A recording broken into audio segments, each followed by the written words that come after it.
Start with the sound of ocean waves hitting a shore, a gentle 16th century lute melody that slowly becomes dissonant and haunting.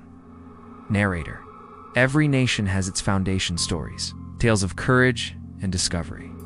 But America's first story, the very first attempt by the English to plant a permanent seed in the New World, is not one of triumph. It is a ghost story. A story of 117 men, women, and children who traveled across an ocean, seeking a new life only to vanish from the face of the earth, leaving behind a silent settlement and a single cryptic word carved into a tree. This is the enduring mystery of the lost colony of Roanoke. Our story begins in 1587, a time of bold exploration.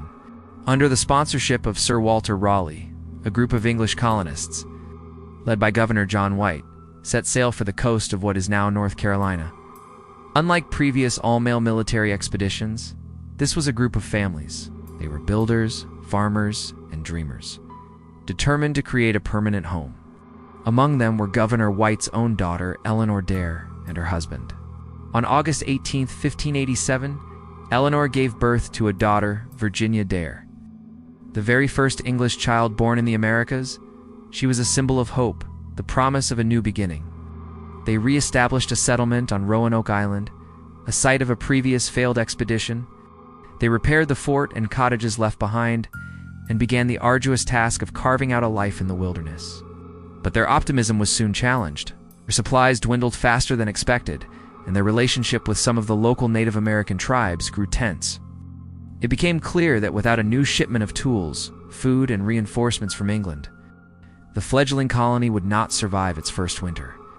Reluctantly, John White agreed to make the perilous journey back across the Atlantic himself.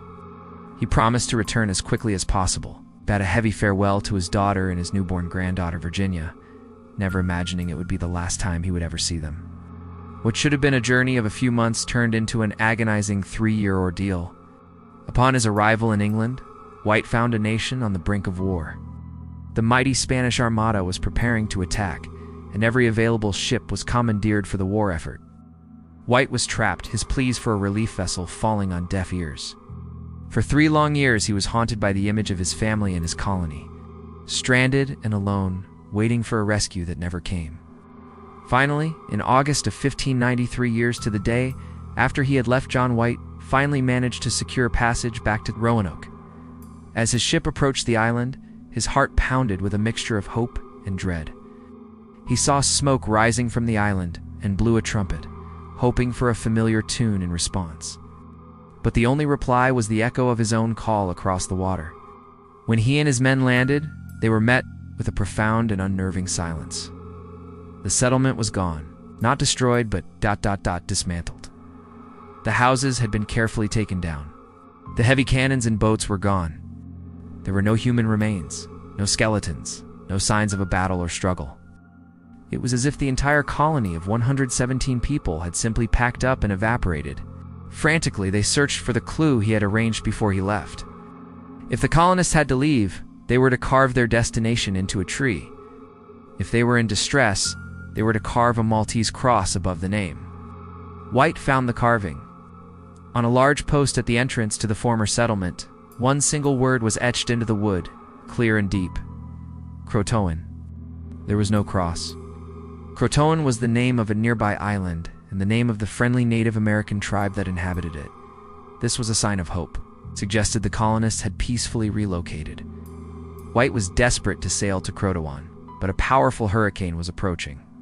The storm raged, damaging his ships and making the short journey impossible.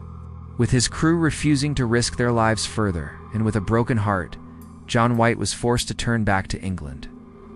He would never see his family again, and he died without ever knowing their fate. So, what happened to the lost colony? For over 400 years, theories have raged. The most accepted theory is that they did exactly what the carving suggested. They assimilated with the Croatoan people. Later explorers in the 1700s reported encountering Native Americans with gray eyes and fair skin, who claimed ancestry from the Roanoke settlers. Archaeological digs on Hatteras Island have uncovered 16th century English artifacts, lending weight to this idea. It's a story of survival, of 2 cultures merging. But other darker theories persist. Were they massacred? The lack of bodies makes this unlikely, but not impossible. Perhaps they were attacked by a hostile tribe, or even by the Spanish, and the evidence was hidden. Or did they attempt to sail back to England on their own in a small boat, only to be lost to the unforgiving Atlantic? And then there is the folklore. Some say the name Croatoan was not a destination, but a name of a demon or a spirit of the land, a final cryptic warning. The name itself has become a legend, a synonym for a mysterious, unexplained disappearance. The fate of the 117 men, women, and the first English child of the New World remains America's oldest unsolved mystery. They were not just colonists, they were a dream that vanished into the wilderness, leaving behind only a silent, wooden scar and a question that echoes through the centuries. Where did they go?